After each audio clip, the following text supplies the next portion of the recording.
kang prayogi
Praja. Iji nuwun kula Kanjeng Adipati. Wis ndak tampa unjuk bektimu kang kunjuk ana ngresaki. Iji Pangestuku tampanono Kakang Setya Praja. iji sanget ing pamundi dados kekiyatan langgen kula menangka rangka dalem wonten ing Kadipaten Trenggalek Kanjeng. Iya. Rene Narapraja padha sowan ana ngresaki. Kang sekeca nggone lenggah, aku bakal ndamu marang para Narapraja kang padha sowan. Nur iji sendika Kanjeng. Tumenggo Wirapati. Mun paring dawuh. Kene-kene maju kene nggon sowan. Kita kedal. Kanthi Basuki sowanmu ana ngresaki Wirapati. Nampi pengen dalem Kanjeng Adipati sowan kula tambika. Iya, Gusti kula kunjuk Kanjeng Adipati. Iya. Ndak tampa bektimu kang kunjuk nang ngresaki. Astawaku tampanono Wirapati. Sanget anggen kawula ndadosaken jimat dhateng pun Wirapati. Iya. Ana ing kalenggan iki mengko seliramu tak keparingake matur yen ana wigati kang bakal nduk aturake marang aku. Saiki lenggah Kang Prayogi nistaken dawuh. Kakang Patih Setya Praja. Iji nuwun kula Kanjeng Adipati. Sak sampunipun kula mangertosi dhateng tuturah harjaning para Narapraja ingkang sami sowan wonten ing kalenggan menika. Tumuli kula kepengin ndut priksa Kakang. Kados pundi abang ijunipun Kadipaten Trenggalek wonten ing kalenggahan menika kula suwun aturipun Kakang Patih Setya Praja. Iji menawi babagan katentreman tata rajaning wonten ing Kadipaten Trenggalek menika sampun menapa ingkang dados dawuh dalem menika para kawula wonten ing Kadipaten Trenggalek menika saayek-saeka kabeh mijurung menapa ingkang dados dawuh panjenengan dalem. Ngaten. Teges anggen kula ngasta pusarane ngaji wonten ing Kadipaten Trenggalek menika sinengkuyung dening para Narapraja medhakipun dhateng sedaya kawula. Kacehna sedaya sami nyengkuyung anggen kula madkaji wonten ing Kadipaten Trenggalek. Ngaten Kakang. Mila leres mekaten Kanjeng. Menawi wonten ing setunggaling Kadipaten utawi negari menika menawi wanasan meh sedaya menika sengkuyung nyengkuyung menapa ingkang jumeneng dalem menika sampun pun anggap limrah. Nanging menawi wonten saperangan alit kok ingkang boten nyengkuyung menika nggih napa boten atus nyuwun kapurba ingkahanan ngaten. Nggih. Ngaten menika ingkang dados idam-idamaning manah kula. Nggih. Ing pangajeng-ajeng Kadipaten Trenggalek menika sangsaya kencar-kencar dados satunggaling kadipaten ingkang dados tepo tuladaning kadipaten sak kiwa tengenipun Kadipaten Trenggalek. Leres Kanjeng ingkang ngasta bawat perintah wonten ing Kadipaten Trenggalek sinten to menawi boten Kanjeng Adipati Sudejo. Dados moro kawula menika sami rubrepun nyengkuyung menapa ingkang dados dawuh Kakang. Menawi boten Kanjeng Adipati Sudejo malih boten kados mekaten menika. Inggih menika amargi dipun sengkuyung dhateng para Narapraja lan para kawula Kakang Setya. Nggih. Nun sewu kula tak nimbali dhateng Mboten niku rencang saking anu Purwo. Wirapati nuwun. Nek kula mriki mundhut unjuk aturmu. Tane Mbah Kebo. Jejibahan kang wis ndak pasrahake marang sliramu. Ana ing dalem katumunggan. Atur kok kersane. Baik. Lepat nyuwun pamunten dalem sewu kanjengan. Kula putrane. Iya. Walah. Estu menapa ing dados dawuh timbalanipun. Lah kula Kanjeng Adipati Sudipjo kalih sampun kula tindak. Perkawis jagi katentemaning katemenggungan. Kados leres kendharipun regana pating swangan. Ono jalan jahat penyanyine Randi. Bilih dukuh kawula ingkang tetemenggungan menika tansah senam. sayuk suyut. Iya. Randi. Nyempuyung jumeneng dalem Kanjeng Adipati nek sorene Sudipjo tak enten nggih. Hah? Arjen. Boten wonten ingkang alitipun raos dhateng panjenengan. ingkang semangke badhe damel ringking Kadipaten ing Trenggalek. Nggih. Iya. Nang kono kuwi manggon. Namung malah Iki ndak ngono lho, keporo. Mang. Ane Para kawula ingkang kemembang menika sana bang lho. kathah iku sami. Saiki ana order kono kuwi loro. Piye piye? Enten. Oh iki sisuk Gadah ing pengajeng-ajeng. Nggih. Kawula alit menika ing sak mangke Mang pasar. supados gesangipun Sapa penyanyine? menika langkung tentrem menika menawi manunggal ing antawisipun kawula muda menika ing sak mangke saged nyawiji kalian para pangarsa praja. Iya. Menika ingkang tansah dipun ajeng-ajeng kanjeng. Iya, iya. Aturmu bener Wirapati. Nanti kan Pancen jejeke ngaji dadi ngono. ora bakal kencar-kencar. Pinten edan kan. Yen ora sineng puyuh dening para pangembating praja, nara praja mudune ana ing para kawula kabeh. Mula Kadipaten ing Trenggalek kudu bisa ngrempuh kawula. Bisa dadi payung agung ing Kadipaten Trenggalek.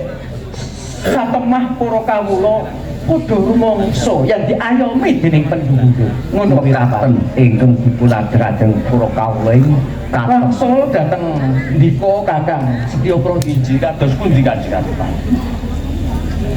Wonten ing Rikalenggan menika wonten wigatos ingkang badhe kula rembak dhateng ndika Kakang Setya Praja miwah dhateng para praja ing sami sowan. Inggih Kanjeng Adipati monggo enggal ngendika ingkang malaka kemawon.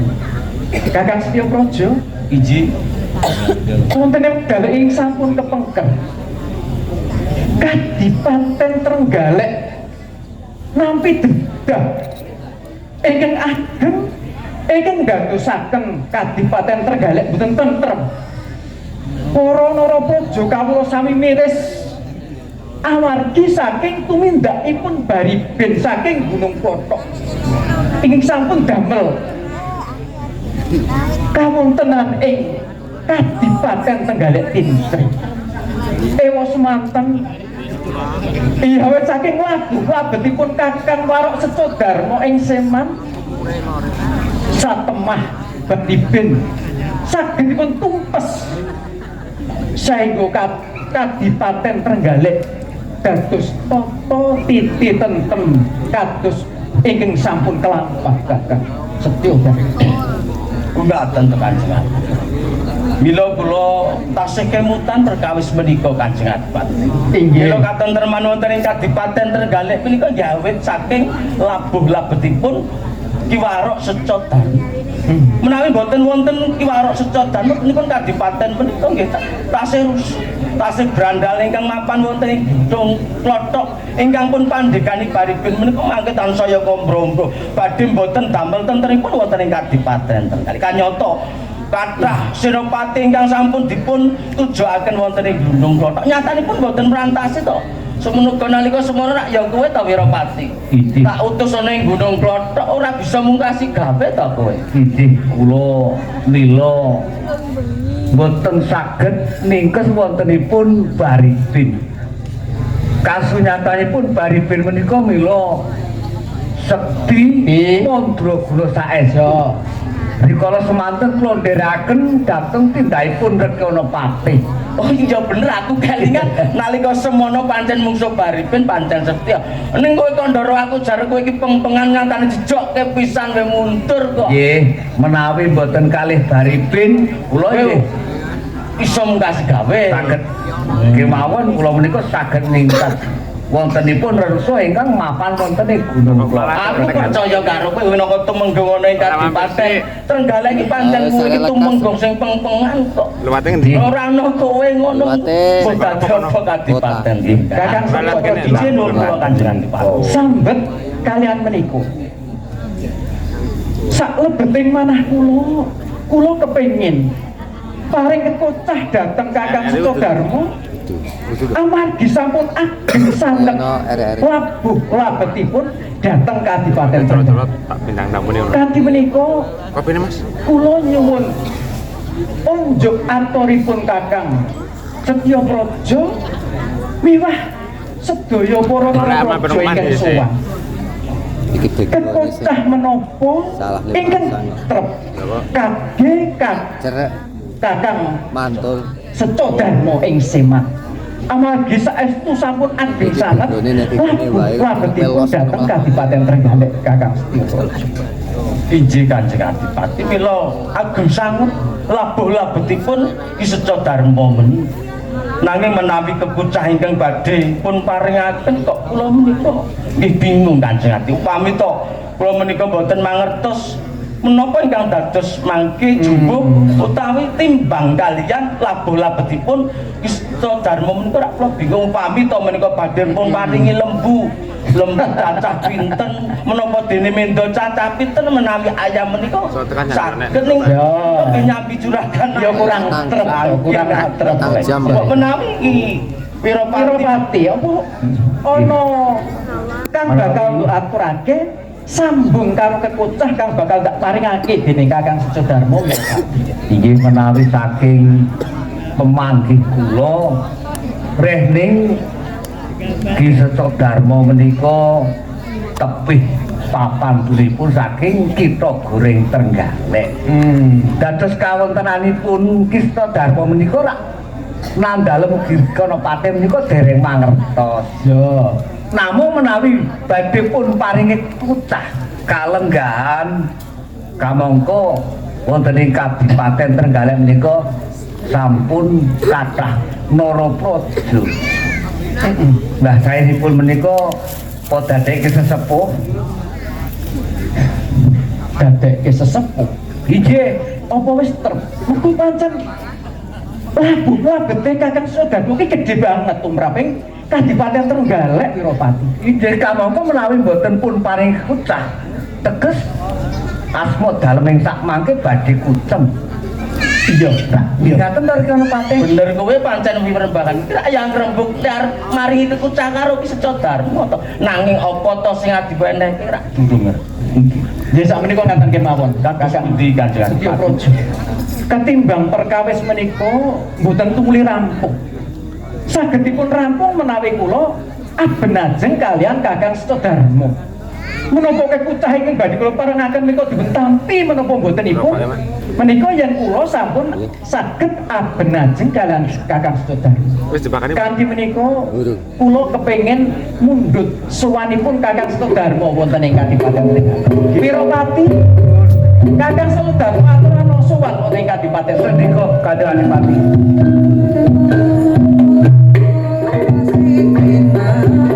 Mila ingkang kedapun atur tidak wonten Kabupaten. Mangke ora sampeyan saged abenajeng kalian Ki Seco Darmo.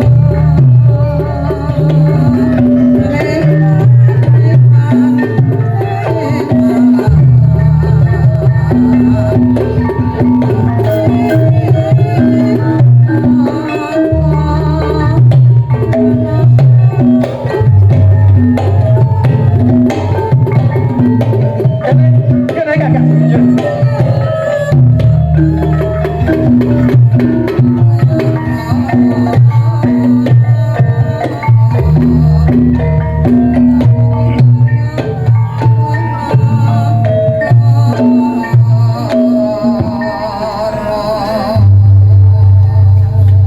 Kakang Warok Seco Darmo. Kene maju. Oh nggih.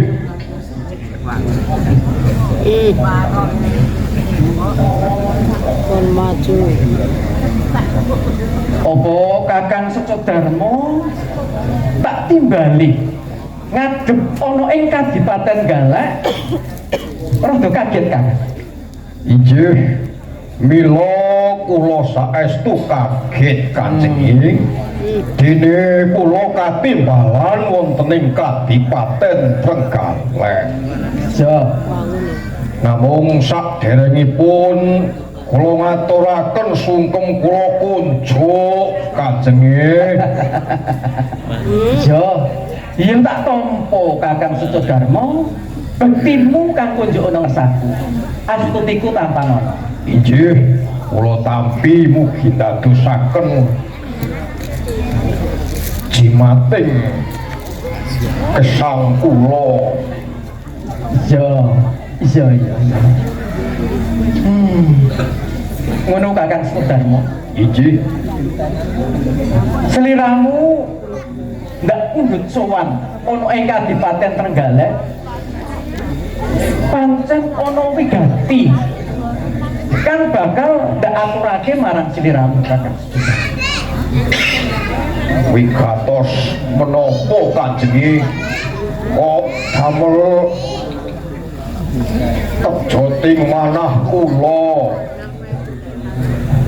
Apa Kakang Sudarmo ora ini?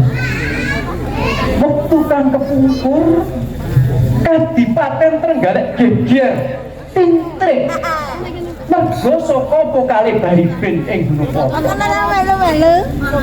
nggih Sapa to sing bisa nentemake praja? Mungkin jaba Kakang Sudarmo. Nah, perkara iki kang bakal tak rembug marang Kakang Sudarmo. Mergo gedene labete Kakang Sudarmo ana ing Kadipaten Trenggalek iki tanpa upama. Ora pantes yen aku ora paring kecah marang sliramu Kakang Sudarmo.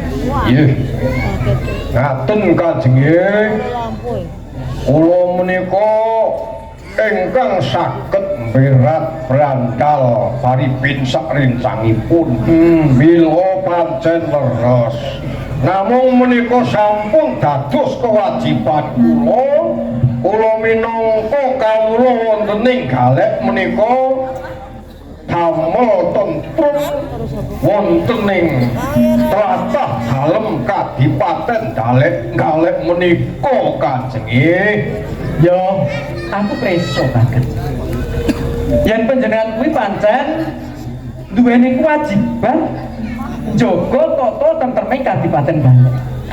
Ning aku minangka kang nyekel bawat pusarane ngajeng Kadipaten Galek yen ana narapraja lan kawula kang laku labet marang negara kok ora ndak paringi kocah teges kawicaksananku ora trep marang kalengganku minangka Adipati ing Galek Kakang. Iya, nang kono kamu. Aja nang kono. kula malah dadi bingung kanjengi Rasah bingung. Ya mung aku kepengin priksa Kakang.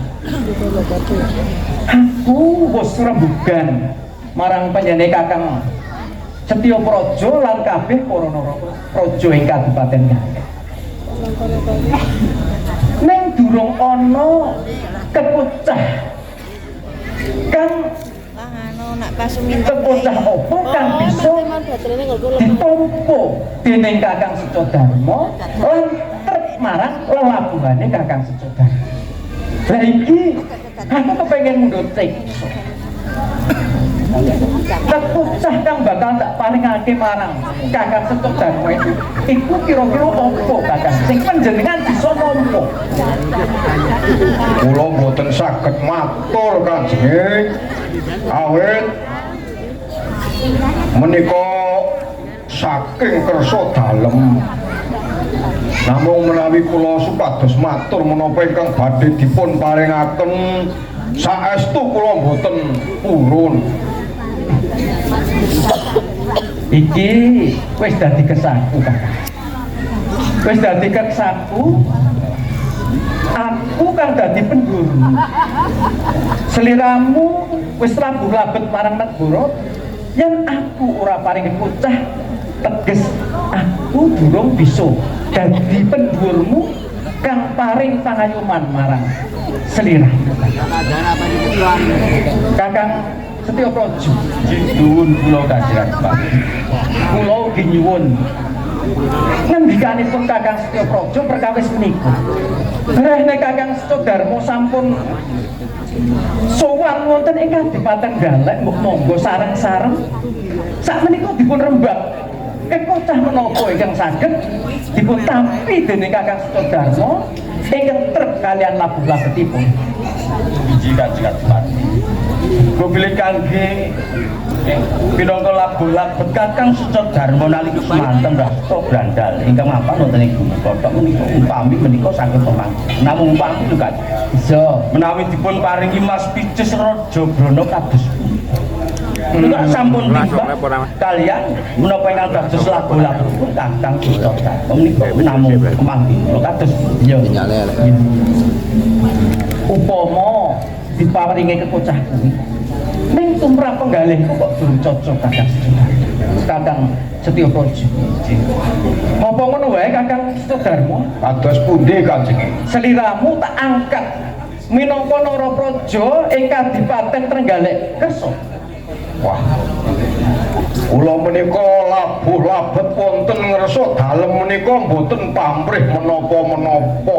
Menapa malih kala walu kanjenging ngendika menawi badhe taos emas. Kula menika wonten ing Seman tiyang ingkang pinunjul kondang sugih. Napa-napa sampun boten kekurangan. Persasat wong-wong desa niku kula saben dintenipun menika kawan dosa bagor beras. Kangge uripe tiang-tiang dusun. Ya, Tiyang ingkang tasih kekirangan kula damelke omah. Ampuh. Lajeng ingkang dereng ngangge mas-masan kula tumbaske. iya. Kala wingi wonten ingkang kula tumbaske kalung kula paringi bandol gangsal kilo jumpe.